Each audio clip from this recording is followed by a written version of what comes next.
This is our last day of the conference, and I hope you've enjoyed the second day and are ready for more exciting lectures. And now I'm going to introduce a very interesting session, and it concerns all of us, and it's the coming epidemic after viral hepatitis. It's concerned with NAFLD and NASH management in Africa. And it's my honor and pleasure to introduce Professor Jeffrey Lazarus from Barcelona Institute of Global Health in Spain, presenting on NAFLD NASH policies and practice in sub-Saharan Africa. Professor Lazarus holds positions as Associate Research Professor at Barcelona Institute of Global Health, Hospital Clinic University of Barcelona. He leads the Health Systems Research Team and as an Associate Professor at the Faculty of Medicine, University of Barcelona, Spain.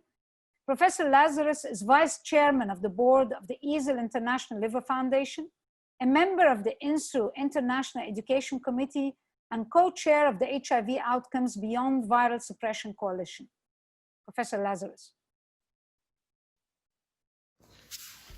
Bon après-midi et merci beaucoup de me donner l'opportunité de faire une présentation dans le cadre du COLDA. Nous espérons que l'année prochaine nous pourrons nous rencontrer en personne.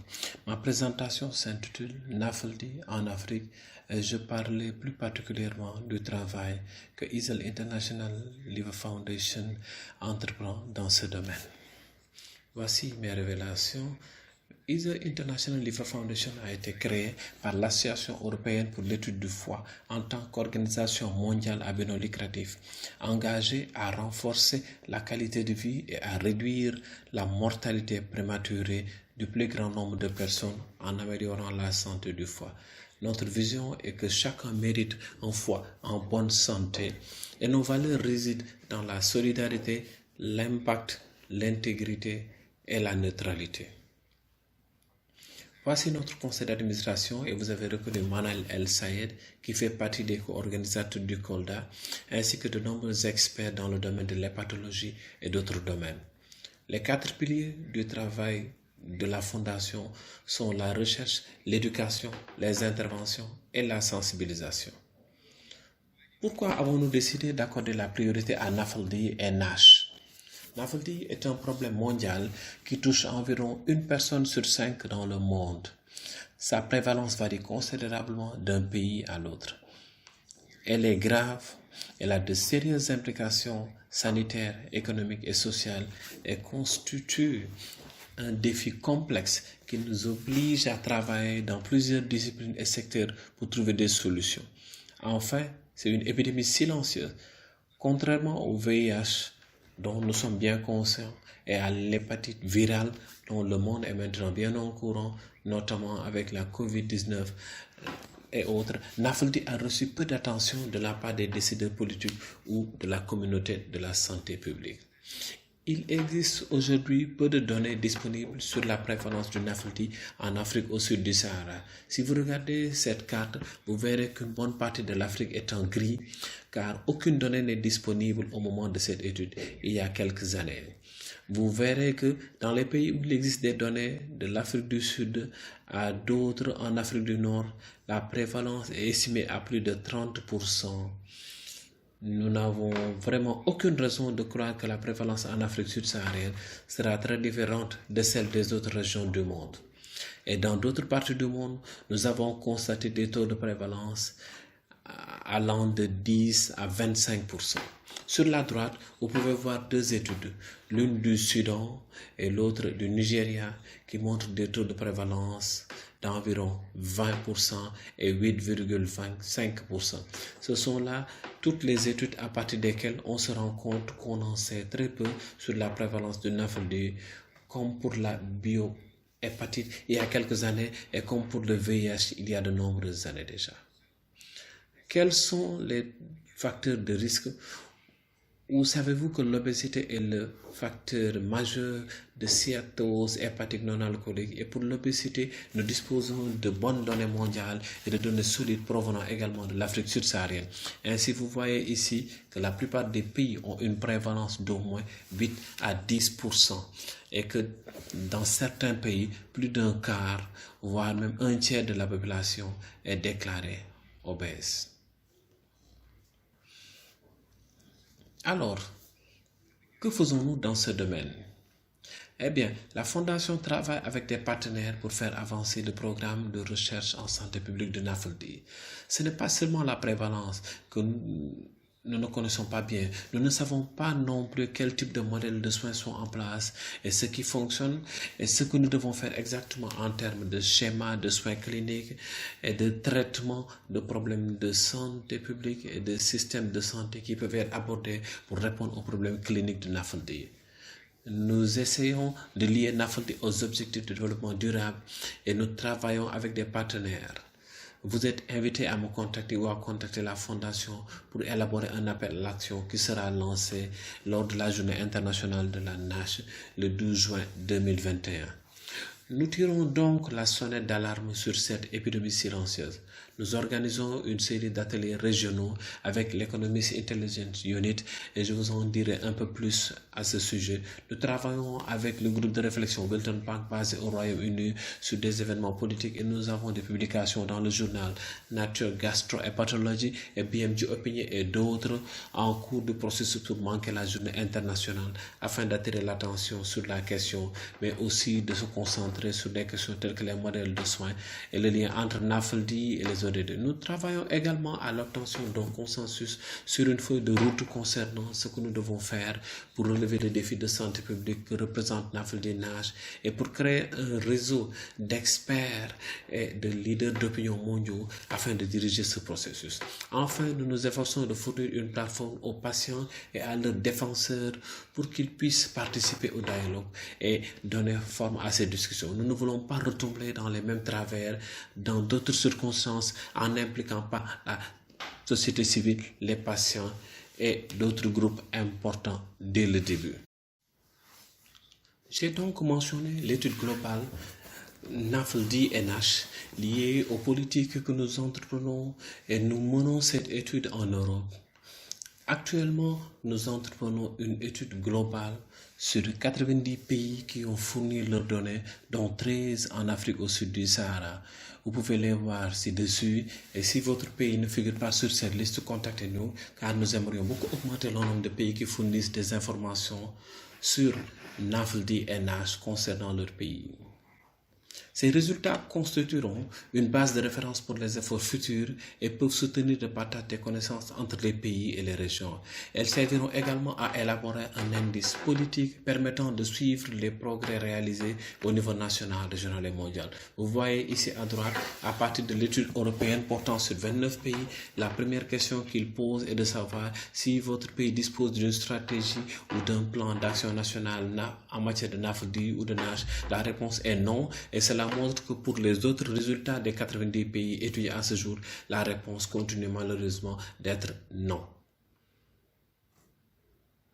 Permettez-moi de partager avec vous certaines des conclusions provisoires de cet examen de la politique mondiale. Si vous regardez la ligne supérieure, vous voyez les données de l'Afrique subsaharienne. À ce stade, nous avons compilé les informations de 9 des pays. Aucun n'a de stratégie, comme je l'ai déjà mentionné, mais aucun n'a de directive sur NAFLD-NASH. Par rapport aux autres pays du monde, notamment l'Europe, l'Asie centrale, ou plus d'un tiers des pays disposant ou l'Amérique latine et les Caraïbes, ou 5 pays sur les 8 en disposent. Cela ne signifie pas que vous ne pouvez pas utiliser les directives publiées ailleurs, mais cela signifie que votre pays ou vos organisations professionnelles n'ont pas de directives spécifiques sur NAFLD-NASH. Vous connaissez les régimes en Afrique subsaharienne, bien que 3 pays aient indiqué qu'ils mettent en œuvre des programmes sur le mode de vie en réponse à NAFLD-NASH. Cela est extrêmement important en l'absence de tout traitement disponible. En ce qui concerne la gestion de NAFLD en Afrique subsaharienne, voici les résultats intermédiaires des 9 pays. Nous avons posé des questions aux professionnels responsables de la gestion des patients atteints de NAFLD et vous avez pu constater qu'il s'agit principalement de gastro-entérologues, également spécialistes en médecine interne et pathologues, ce qui n'est pas sûr que dans un pays, ils ont indiqué des prestataires de soins de santé primaire et dans d'autres, une équipe pluridisciplinaire. Nous pensons que les équipes pluridisciplinaires sont essentielles dans la gestion de NAFLD, étant donné qu'il s'agit d'un syndrome métabolique.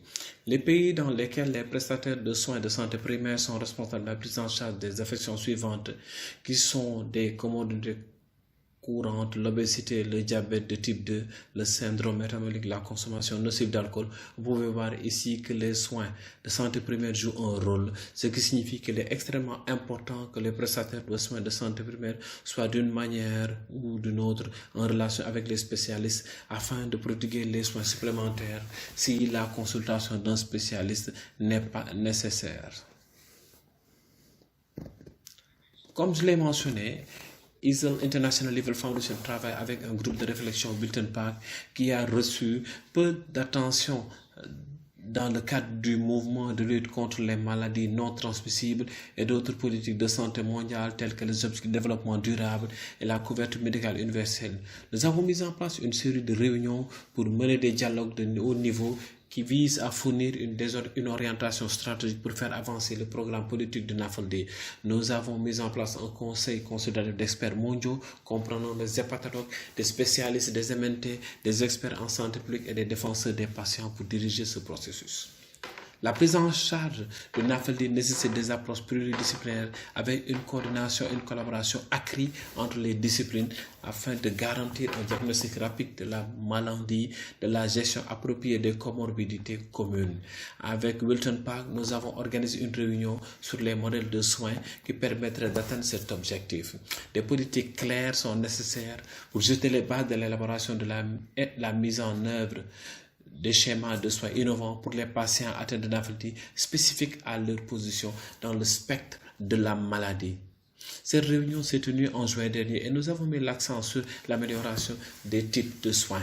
Elle était largement centrée sur l'Europe et nous l'élargissons pour faire en sorte que ce soit une étude mondiale et un domaine d'intérêt de notre travail. Lors de cette réunion, on avait 30 experts qui ont examiné le projet d'appel à l'action avec nos associés et les participants au COLDA lorsqu'il sera prêt et nous avons formulé 7 recommandations pour améliorer les modèles de soins. Nous menons également une étude systématique afin d'identifier tout exemple publié de modèles de soins complets susceptibles de renforcer la base de données mondiale. Malheureusement et sans surprise, aucun de ces modèles ne se trouve en Afrique subsaharienne. C'est quelque chose que nous devons changer à l'avenir et nous espérons qu'à l'avenir, les réunions COLDA pourront aborder les modèles de soins spécifiques pour NAFLD et NASH afin de les adapter à ce que nous avons fait pour l'hépatite virale. Ces recommandations sont encore à l'état de projet, mais elles portent en réalité sur les points suivants.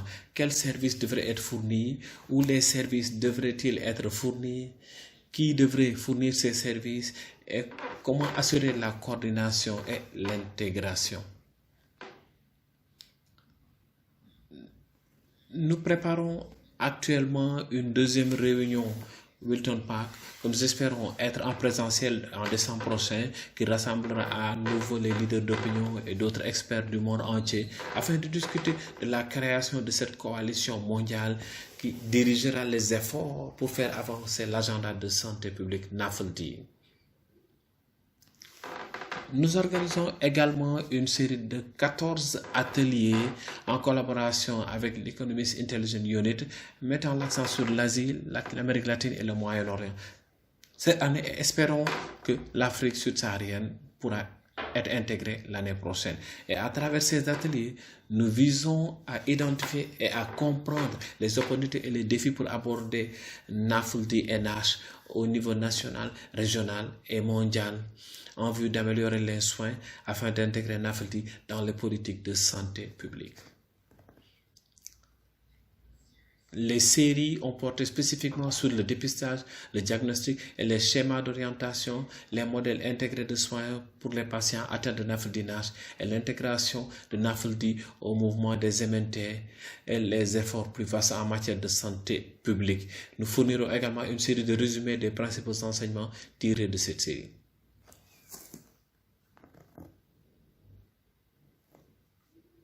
Voici quelques-unes de nos publications récentes que j'ai mentionnées lors de ma présentation des travaux de la Fondation. Et juste un mot sur la journée internationale NASH 2020. Nous avons lancé un commentaire intitulé NAFLD, sonner l'alarme sur une épidémie silencieuse, mais en même temps, nous nous sommes concentrés sur la visite d'un nouveau meilleur normal pour toutes les maladies non transmissibles, y compris NAFLD, qui n'est souvent pas prise en compte par l'agenda. Permettez-moi de remercier mes collègues de International Liver Foundation pour le travail incroyable qu'ils ont accompli afin de mettre en place la coalition et de mettre en place la plateforme de la Fondation pour NAFLD-NASH en assurant la coordination avec tant de partenaires différents ainsi que Nancy Lee de Wilton Park, l'expert de l'Economist Intelligence Unit et tous les participants aux ateliers de l'EIU lors des réunions de Wilton Park, les différents patients et groupes de la société civile qui nous ont apporté leur contribution en tant qu'experts et nous ont dit ce que nous devons faire vraiment en tant que fondation pour faire avancer l'agenda NAFLD-NASH. Merci beaucoup. Thank you very much, Jeff, for this great presentation. And we hope that many countries in Africa will join the coalition of NASH. And now we go to the next speaker. I would like to introduce Professor Joel Dave from Groote Schuur Hospital at University of Cape Town, South Africa, presenting on diabetes, obesity, and COVID-19. Professor Dave is head of the Division of Endocrinology at the Groote Schuur Hospital and the University of Cape Town. His main research interest centers on infectious disease and the endocrine system. He was part of the team that set up the COVID clinical service at the Groote Schuur Hospital in Western Cape Town, the epicenter of the pandemic in Africa. He's been involved on the front line of this pandemic for the past 6 months. Professor Dave. Bonjour. Je voudrais remercier les organisateurs de cette conférence de m'avoir invité à faire une présentation sur l'association du diabète, de l'obésité et de la COVID-19. Ce n'est pas pour la première fois que le diabète est associé à une maladie infectieuse et qu'il existe un risque accru d'infection chez les personnes qui vivent avec le diabète. Et si nous considérons deux pandémies actuelles, à savoir la tuberculose et l'infection VIH, il existe également une forte association avec le diabète. Je n'ai pas de révélation à faire dans le cadre de cette étude aujourd'hui. Et permettez-moi de vous donner un bref aperçu de l'exposé. Je vais d'abord vous parler de la prévalence du diabète et de l'obésité dans le monde et en Afrique, puis examiner s'il existe des mécanismes physiopathologiques plausibles expliquant pourquoi les patients atteints de diabète ou d'obésité seraient plus exposés au risque d'infection ou de complications liées à l'infection SARS-CoV-2. Nous examinerons certaines données mondiales sur l'association du diabète, de l'obésité et de la COVID-19, puis nous examinerons les données locales de Cap Occidental sur l'association du diabète et de la COVID-19. Cette diapositive vise à rappeler à tout le personnel de santé que plus de 450 millions de personnes qui vivent aujourd'hui avec le diabète dans le monde. Et si nous nous concentrons sur l'Afrique, vous pouvez voir que dans les 10 à 20 prochaines années, l'Afrique va connaître la plus forte augmentation de la prévalence du diabète, soit environ 143%. Si nous essayons d'avoir un aperçu de l'Afrique en tant que région, vous pouvez voir que l'Afrique du Sud est le leader avec le plus grand nombre de personnes vivant avec le diabète, mais il y a déjà au moins 5 pays en Afrique qui ont plus d'1 million de personnes vivant avec le diabète. Cette situation est également due à la prévalence croissante de la surcharge pondérale et de l'obésité en Afrique au cours des 2 dernières décennies, qui est plus importante chez les femmes et chez les hommes.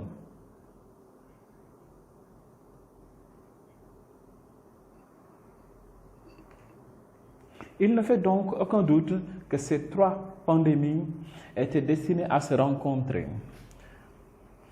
La question qui se pose maintenant est la suivante.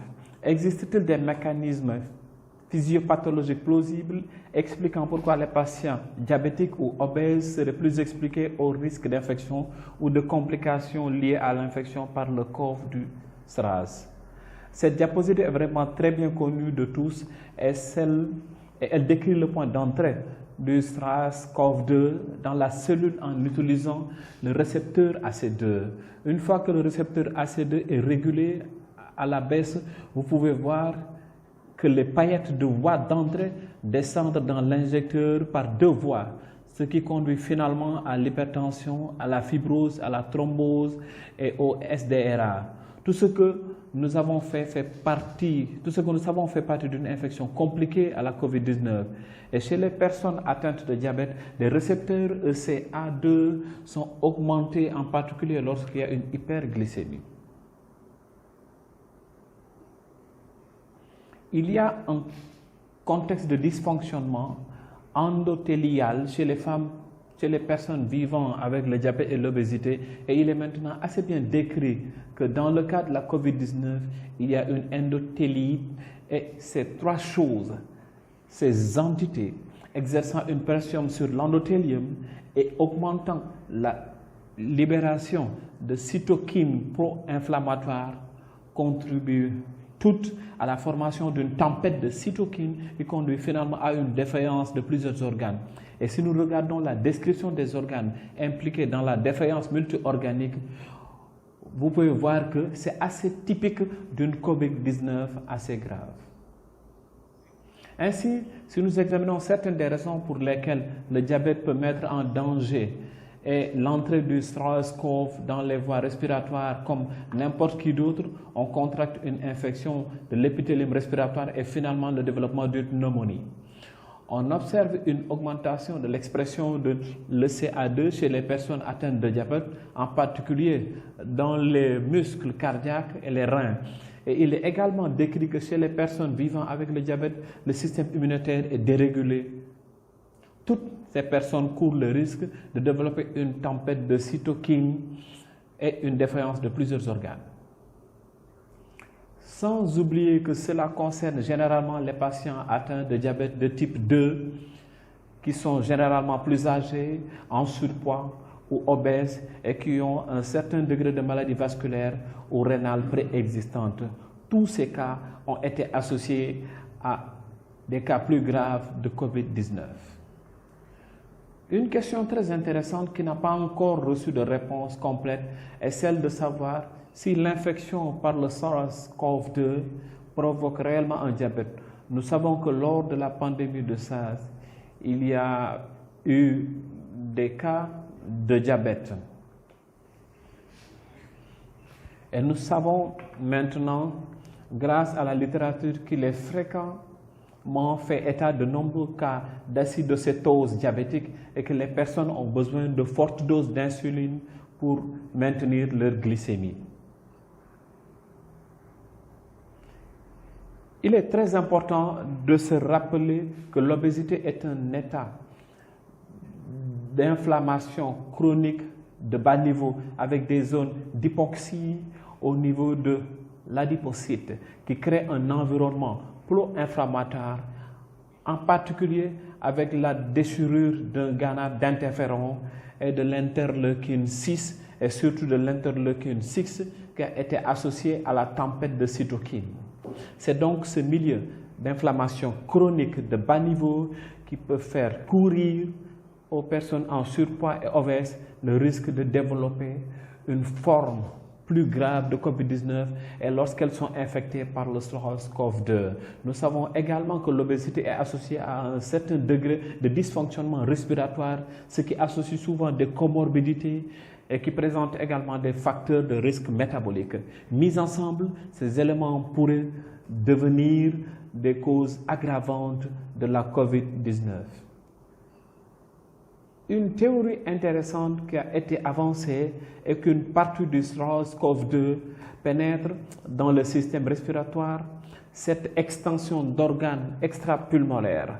Nous savons qu'il y a une prédominance de récepteurs AC2 sur les adipocytes et que le virus de SARS-CoV accède à ces adipocytes appelés X. Ces adipocytes agissent comme des réservoirs pour l'excrétion virale, c'est-à-dire qu'ils prolongent et aggravent la maladie à cause de la COVID-19.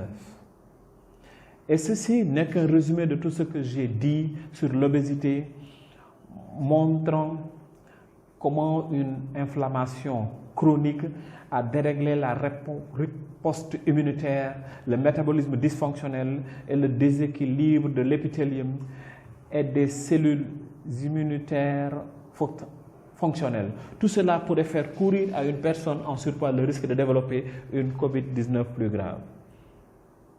Maintenant que nous avons examiné la possibilité qu'il existe des mécanismes physiopathologiques expliquant pourquoi les personnes diabétiques ou obèses pourraient développer une COVID-19 plus grave, la question qu'il faut maintenant se poser est de savoir si c'est réellement le cas. Je vais à présent utiliser des données mondiales.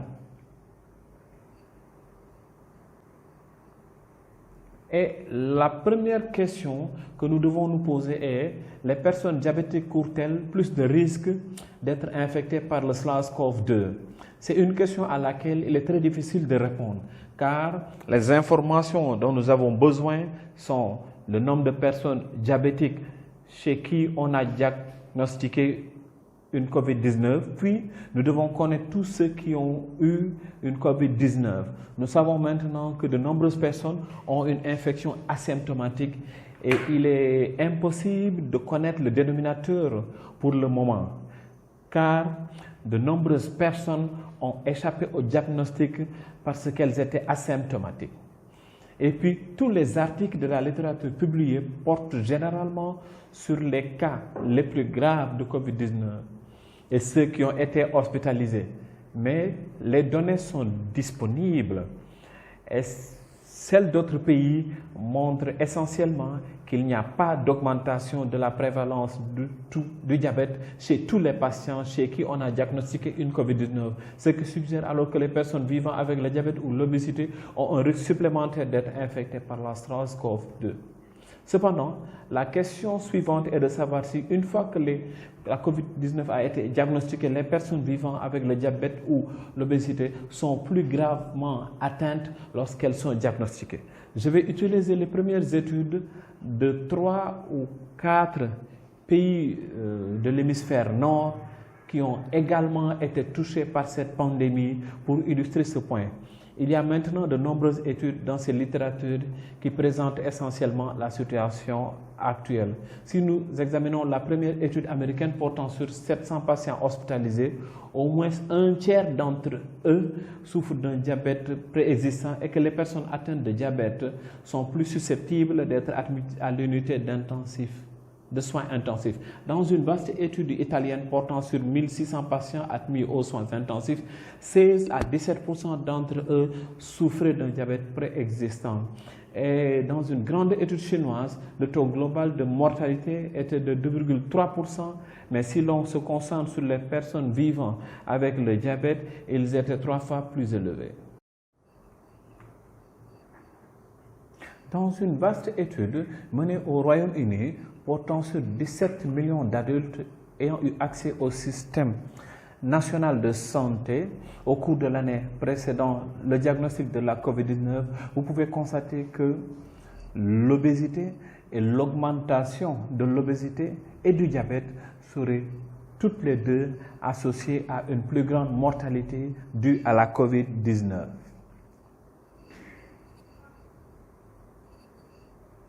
De nombreuses études, revues systématiques, méta-analyses et citations que j'ai utilisées ici pour illustrer ce point montrent toutes que l'obésité augmente le risque d'être atteint plus gravement par la COVID-19, la nécessité aussi d'être hospitalisé, le risque d'être admis dans une unité de soins intensifs et malheureusement la mortalité due à la COVID-19.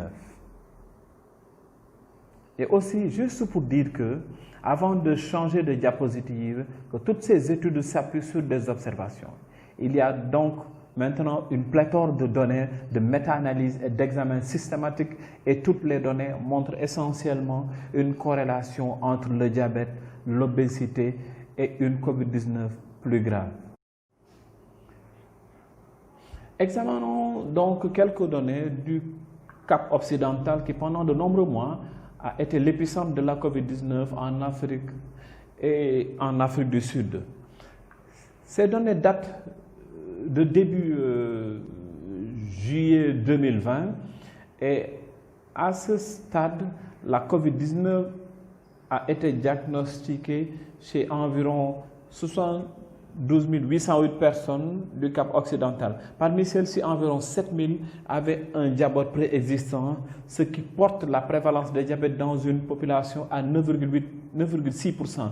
Et si nous examinons la prévalence de fond du diabète dans notre population, elle serait de 10 à 12%. Vous pouvez voir qu'il n'y a pas vraiment une plus grande prévalence de la maladie de von Willebrand dans la population de COVID-19, ce qui suggère alors que les personnes atteintes de cette maladie ne courent pas un grand risque d'être infectées par le SARS-CoV-2.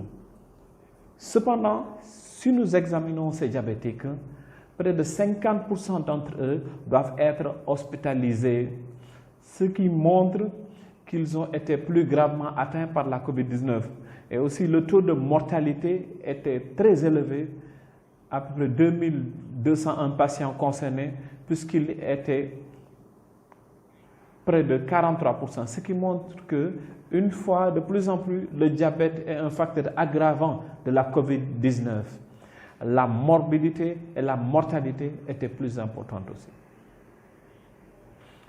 Un rapport de comorbidité récemment publié dans la province du Cap occidental examine la corrélation avec la mort due à la COVID-19 chez tous les patients du secteur public du Cap occidental âgés de plus de 20 ans qui ont eu recours au système de soins de santé publique au cours des 3 dernières années. Il s'agit donc d'une population d'environ 3,5 millions de personnes et le dit rapport a assez bien démontré que le diabète en lui-même était un facteur de risque de décès.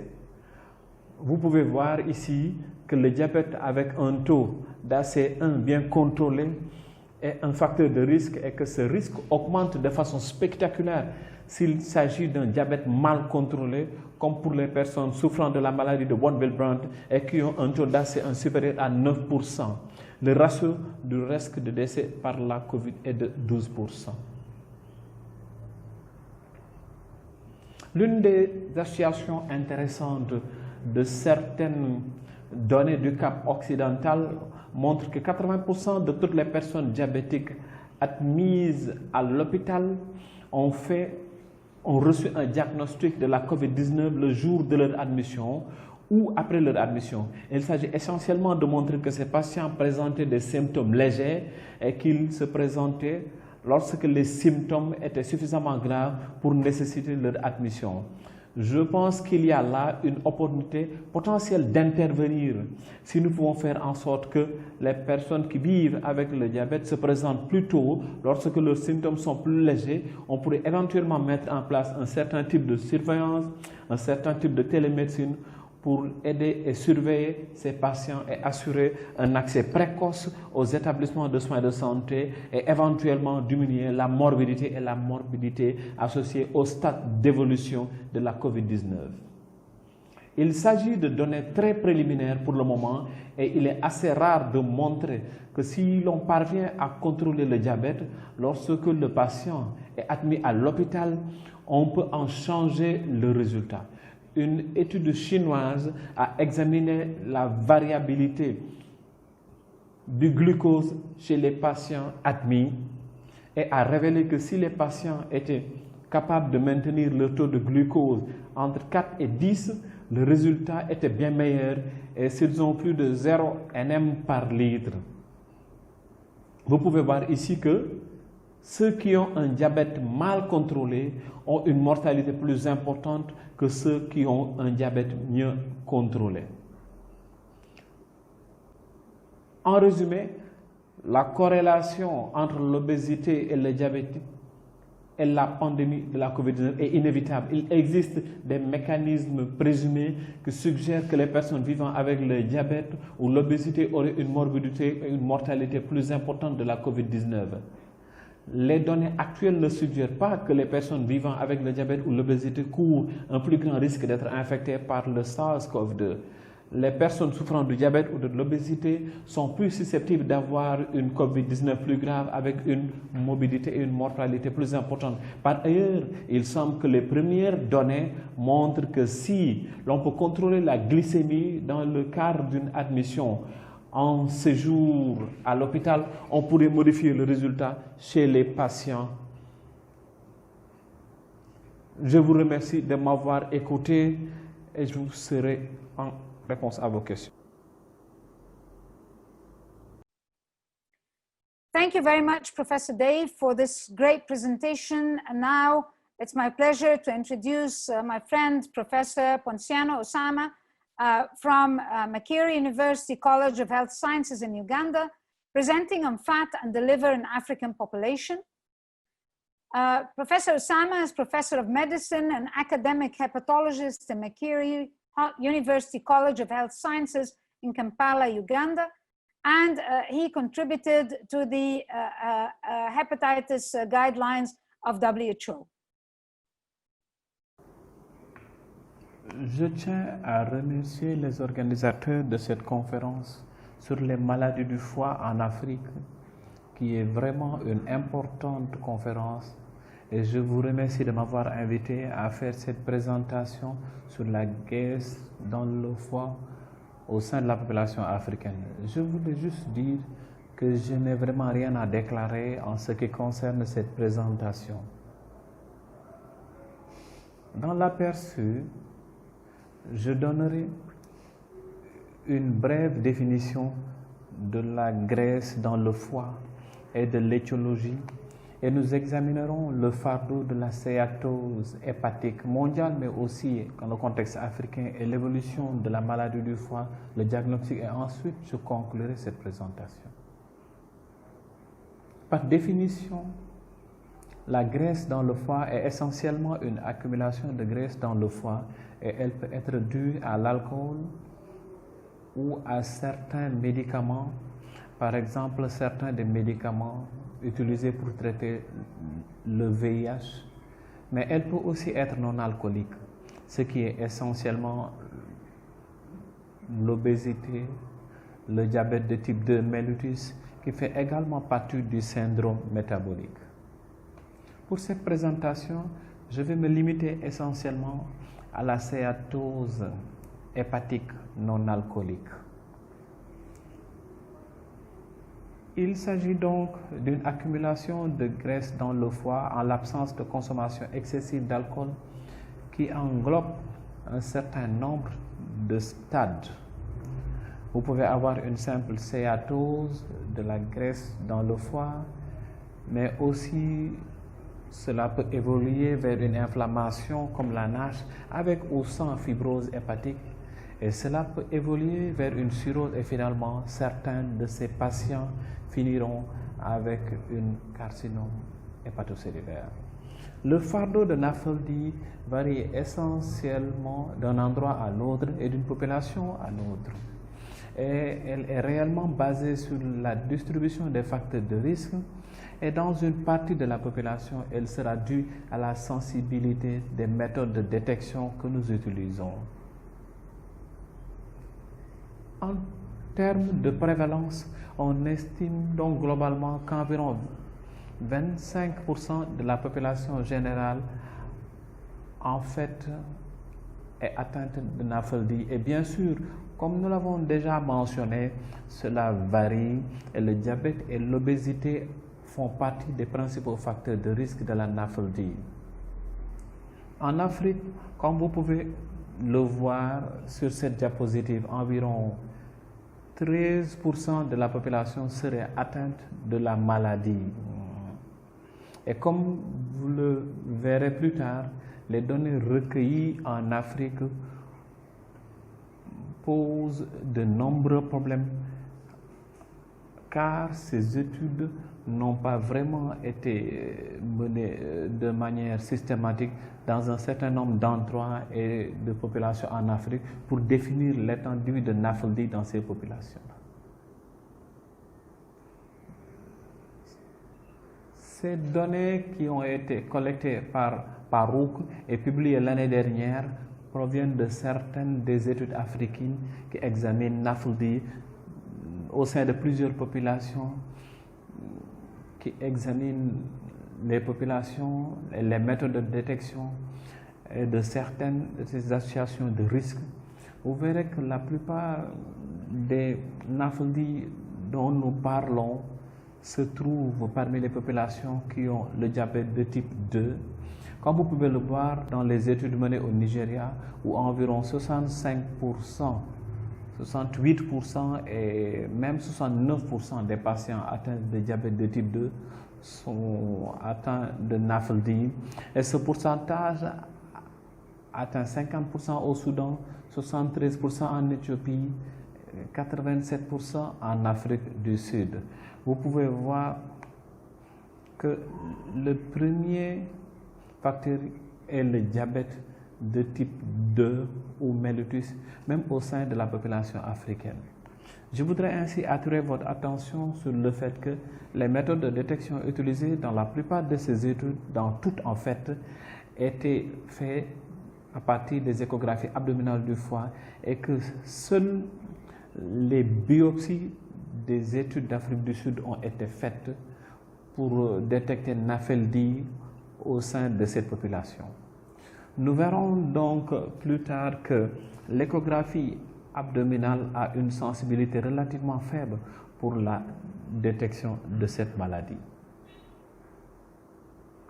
Nous constatons que même dans le monde développé, de nombreuses études ont été menées sur le NASH et sur la trajectoire du diabète et de l'obésité. Vous pouvez voir que le diabète, si vous prenez la trajectoire agressive, vous pouvez voir que d'ici 2050, on prévoit qu'il y aura probablement environ 90% de la population avec le NAFLD. Mais si vous êtes conservateur, vous pouvez dire qu'environ la moitié de cette population. Et cela affecte également, je veux dire que cela va de pair avec la tendance de l'obésité. L'obésité est également en hausse. Et donc, toutes ces choses dont nous parlons concernent aussi l'Afrique, car comme vous le verrez dans la prochaine diapositive, il y a une épidémie croissante de diabète en Afrique subsaharienne. Actuellement, on rapporte qu'environ 19 millions d'adultes qui sont atteints de diabète sucré, diabète mellitus, et la plupart d'entre eux sont en fait atteints de diabète sucré type 2. Et ce chiffre devrait atteindre 47 millions de personnes d'ici 2045, surtout si aucune mesure de contrôle n'est mise en place. Et cela constitue un problème parce que c'est là que nous allons en finir avec NAFLD-NASH. Parmi les patients atteints de diabète de type 2 mellitus, nous pouvons voir qu'en Afrique, nous avons actuellement un pourcentage d'environ 30,4% de la population atteinte de diabète type 2 mellitus, atteint effectivement de NAFLD. Ce n'est pas un nombre négligeable et cela aura un certain nombre d'impacts, en particulier en ce qui concerne le type de capacité et la disponibilité des équipements de détection et de gestion de certains de ces patients dont on découvrira qu'ils ont une maladie hépatique progressive due à NAFLD elle-même. Il est certain que la présence de graisse dans le foie n'est pas niée et ils le mentionneront déjà. Cela commence tout comme une simple accumulation de graisse dans le foie, mais finit par attirer des cellules inflammatoires dans le foie et ensuite par provoquer la destruction des cellules hépatiques, ce qui entraîne des tissus cicatriciels dans le foie, aboutissant à une cirrhose et finalement à un cancer du foie chez certains patients. Vous pouvez constater une fois de plus qu'en raison de la nature de NAFLD et de sa progression, cette étude qui est réalisée principalement en Amérique du Nord montre qu'il y aura une augmentation de la mortalité, toutes causes confondues chez les patients qui n'ont pas de stéatose hépatique et ceux qui en ont un, puis finalement ceux qui ont NASH. Et il y a un risque accru de mourir une fois que quelqu'un a une stéatose hépatique et qu'il progresse vers la phase inflammatoire qui est en fait une sténose hépatique. Maintenant, en comparant ces patients non diabétiques et diabétiques avec la NASH et NAFLD, je veux dire que vous voyez la progression de la maladie semble être un peu plus lente et chez moins de personnes de NAFLD à NASH, puis éventuellement à la cirrhose, puis au carcinome hépatocellulaire, entraînant la mortalité et la transplantation du foie. Mais chez les personnes atteintes de diabète, cette progression est un peu plus rapide et le pourcentage de personnes qui passent effectivement de NAFLD à la cirrhose, puis au carcinome hépatocellulaire semble augmenter chez les patients diabétiques comparé à ceux qui ne sont pas diabétiques. Finalement, bien sûr, une fois que le carcinome hépatocellulaire sera atteint, il faudra alors procéder à une transplantation du foie. Et bien sûr, la mortalité sera accrue, également chez les patients qui ont une cirrhose. Ceci, dans notre cas en Afrique, vous constaterez que la préparation n'est pas adéquate pour prendre réellement en charge ce genre de situation. Et donc, la mortalité devrait être augmentée. Ce rapport qui a été compilé par Ahmed et publié l'année dernière montre que, je veux dire en 2017, montre qu'en examinant plusieurs études qui ont été menées sur le diabète, l'obésité et le syndrome métabolique dans divers pays d'Afrique et du Moyen-Orient, vous verrez que la population souffrant de diabète varie d'un pays à l'autre, l'obésité varie également d'un pays à l'autre, et il en est de même pour le syndrome métabolique. Maintenant, je peux voir par exemple que l'étude faite en Ouganda où le syndrome métabolique était défini donc à jusqu'à 50%, c'est fondamentalement les gens, une énorme partie de la population qui a été étudiée. En fait, cette étude ougandaise a été faite parmi les diabétiques et montre qu'un syndrome métabolique allant jusqu'à 58%. Nous avons donc une énorme population de patients atteints de diabète et d'obésité qui finira par être atteint de NAFLD, NASH et de ses complications. En termes de signes et de symptômes, la plupart des patients atteints de NAFLD ne présentent aucun signe. Vous savez que dans quelques cas, il peut y avoir un malaise, de la fatigue, un gêne abdominal sourd du cadran supérieur droit, et ce n'est pas du tout commun en fait.